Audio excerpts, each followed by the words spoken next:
Visit Colorado these days and you can smell change in the air. It's the scent of legal marijuana for recreational use.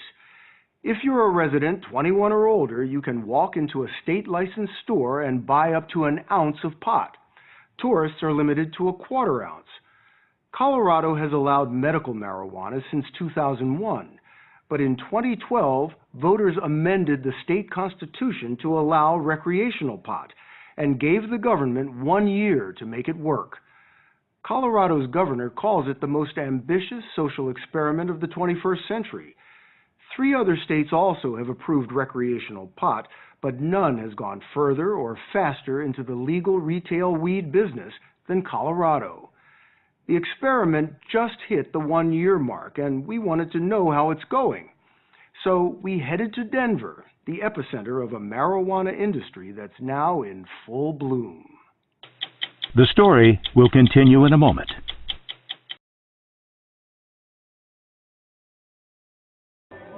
Welcome to the Mile High City, where marijuana, long a symbol of the counterculture, now is just a part of everyday culture. It's a Thursday night in downtown Denver, and we were invited to a marijuana food and wine pairing catering to young professionals. You might expect to see the band toking up, but here, everybody is. The food is sprinkled with marijuana, the wine infused with a strain called Killer Queen. Bud tender Leo Denave selected it for the evening. Because of the mellowness of the strain, there isn't any kind of anxiety attached to it. So that's why we have such a crowd of happy and fantastic people. And what we're doing there with that machine is it creates smoke that is cooled to -10 degrees. And that smoke is then blown into this glass. And that allows the wine to open up and really bring in the fruit-forward qualities of it. Those who might remember pot from the 70s, the marijuana grown and sold in Colorado today is up to 10 times stronger. There's a healthy appetite for the Rocky Mountain High and no shortage of stores to supply the demand. There's the Corner Store in Denver. $173 even out there. A high-end boutique in Aspen, right around the corner from Prada and Gucci. Colorado has licensed more than 300 recreational dispensaries so far, bringing up an estimated $288 million in sales, $37 million in tax revenue. This is a lot of pot. This is industrial scale. How many rooms like this do you have? When we're fully finished with our construction, we'll have 12 like this. Meg Sanders is a new breed of cannabis CEO, driven to push marijuana into the mainstream. A suburban mother of 2, she left a private equity firm to run Mindful, a chain of 4 retail stores that sells recreational and medicinal pot. All of this is legal. That's just mind-blowing. It is. Meg, did you ever think you would be here doing this? No, never in a million years. I was working in a small financial office, and there just wasn't a lot of upward growth. And what better opportunity than to jump into a fledgling industry, something that we'll never see again in our lifetime. Her 44,000 square foot marijuana factory is cutting edge. Automated water and nutrient systems feed the plants. Lighting mimics the seasons so plants can be harvested year-round. All this in a warehouse right across the street from a Denver police station. 60 Mindful employees cultivate, trim, and package up to 500 pounds of marijuana every month. This is not somebody's backyard. This is not some stoner's basement. This is a big business. This is industrial agriculture. Absolutely. Commercial grow right here. Which is why she recruited Philip Haig, known in the trade as a master grower. He used to cultivate flowers on an industrial scale in Texas, but his true passion is pot. What do you bring to the table here? Efficiencies on the grow side. I treat this building more like a large-scale tomato greenhouse than your average cannabis grow. But these ain't tomatoes. These are definitely not tomatoes. It's a very specialized plant. And you are personally familiar with your wares? Most definitely. Yes, sir. All of this still is illegal at the federal level. The Justice Department is watching closely. The feds say they won't intervene as long as Colorado's recreational pot doesn't fall into the hands of kids or criminals or cross state lines. With marijuana's growing acceptance in Colorado, Sanders says she's comfortable as a cannabis capitalist. I have a massive engineering feat for you. Her 23-year-old son Elijah works with her at Mindful. She says parents at her daughter's middle school seem more curious than critical of her business. Do you have any concerns that your job is sending the wrong signal to your 13-year-old daughter? I'm not concerned about that. At all? I'm not. This isn't carte blanche. Oh, because I work here, everybody should have access to it, and that includes her. We have very good conversations about it. She knows. She knows. I mean, you say you're a business person. I think some parents would look at this and say, she's just peddling drugs. I can tell you that the drug dealer, illegal drug dealer on the corner in any state in this nation isn't carding, isn't checking your ID, isn't making sure you have a medical marijuana card or you're over 21. This industry does it every day. The stats show it. We've done a phenomenal job. Mindful expects to rake in $18 million this year, but it's not easy money. Colorado requires every plant grown by a licensed operator to be tracked from seed to sale. Each one has a bar-coded radio frequency ID tag and is logged into a statewide database. Cameras watch it all. The goal is to keep every bud and bid off the black market. Greenwood Village Police Chief John Jackson isn't sold. Law enforcement is really trying to do the right thing here. It's different, and it's requiring a mind change or shift on our part. Jackson is president of the Colorado Association of Chiefs of Police. He says there's still illegal pot on the streets from underground dealers who don't have to levy 28% in state taxes. There's a common belief that by legalizing it, you will get rid of the black market. I can resoundingly say that the black market is alive and doing well. Still cheaper to buy it from the dealer on the street than to buy it in the store. Certainly. You know, we've created an entire industry here, and I'm going to be honest with you. There are some very responsible people that are involved. And it's like anything else in society. You've got a few people that are really making it hard for the others, and maybe use Colorado as a platform to simply provide their marijuana to the rest of the country. This is what he's talking about.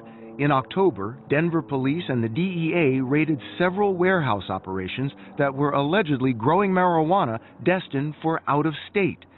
Neighbors Nebraska and Oklahoma are suing to have the U.S. Supreme Court declare Colorado's recreational pot market unconstitutional, claiming marijuana is crossing their borders. It's too early to say if other problems are taking root. Colorado is just now starting to collect and analyze data on pot's impact on the state. I do worry about if we are irreparably harming Colorado, and it's something that will take years to suss out. This baby-faced 31-year-old, Andrew Friedman, is Colorado's marijuana czar. He's a Harvard law grad, hand-picked by Colorado Governor John Hickenlooper to oversee the rollout of legalized recreational pot. There is no roadmap. I mean, you guys are racing ahead at, 1,000 miles an hour, and you're trying to work this out on the fly. How do you do that? It's an unbelievable challenge. Within 1 year, we wanted to get our culture up to speed. What is the right amount to imbibe or to smoke and drive? What's appropriate around kids? What's appropriate in public? Society had never weighed in on these things before. Okay. Anything else on caregivers? Black market, gray market? Where we're going on it?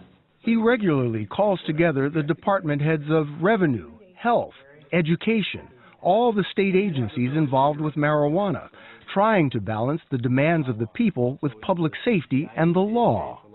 It's legal here, but outside of Colorado, it's still illegal. It's a federally illegal drug.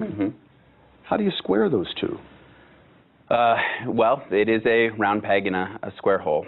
It takes everybody being creative in ways they haven't been creative before, and knowing that at any time the federal government could come and shut us down and tell us that what we're doing is illegal in their eyes. You still think that's possible? Sure. It's completely possible that in a few years somebody comes around and says, a new president says, we are not okay with you doing this. They know they're under a microscope.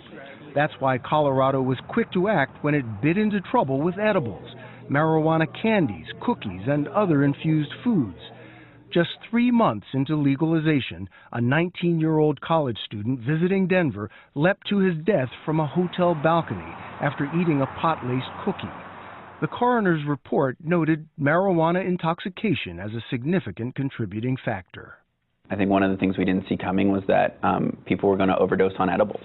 And we're not going to try to hide that problem. New rules and regulations came out faster than I think you ever see state government do something. New rules placed immediate limits on the amount of THC, marijuana's major psychoactive ingredient, allowed in edibles, and required new labeling detailing the potency of each serving. But the biggest cloud over the industry is banking. As long as the federal government continues to count pot proceeds as illegal drug money, most banks won't touch it. So Colorado's billion-dollar marijuana industry is conducted almost entirely in cash. That's why Meg Sanders keeps a 2-ton safe. So your payroll was in cash? Payroll, taxes, rent, taxes, licensing fees, Home Depot, vendors, you name it, our electrician. All absolutely. in cash. Absolutely. From a public safety standpoint, it's definitely the #1 issue that this industry faces. If you want to guarantee that a fledgling industry becomes corrupt and becomes populated with gang activity, make it all cash, right? That's as old as Al Capone, right? Cash creates corruption. Colorado Governor John Hickenlooper says a partial solution might be a new state-chartered cannabis credit union. He's urging the federal government to approve it. Still, despite the problems, Governor Hickenlooper says he's encouraged by the rollout of this green experiment Colorado voters wanted. In the beginning, you didn't think it was a good idea. No, I opposed it.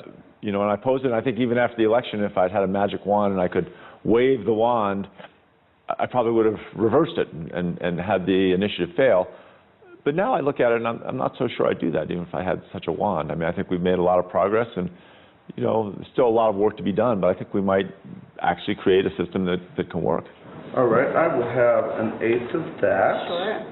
Meg Sanders says marijuana is good for business. It's pretty groovy, dude. Yeah. And good for Colorado. Are you seeing a marijuana effect on the economy here? Absolutely. You can't find an empty warehouse in the city of Denver, really. I mean, you just can't. And then think of the ripple effect. I mean, we affect a ton of businesses, security, marketing, web hosting. We're a business just like anybody else. We have the same needs.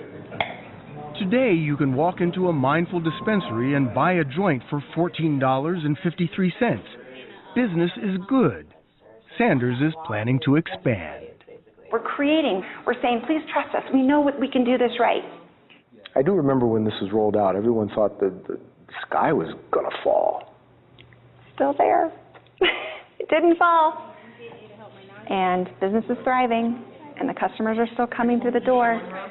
So clearly, if I'm looking at my business and I'm looking at those around me, the consumer is saying, yeah, this works.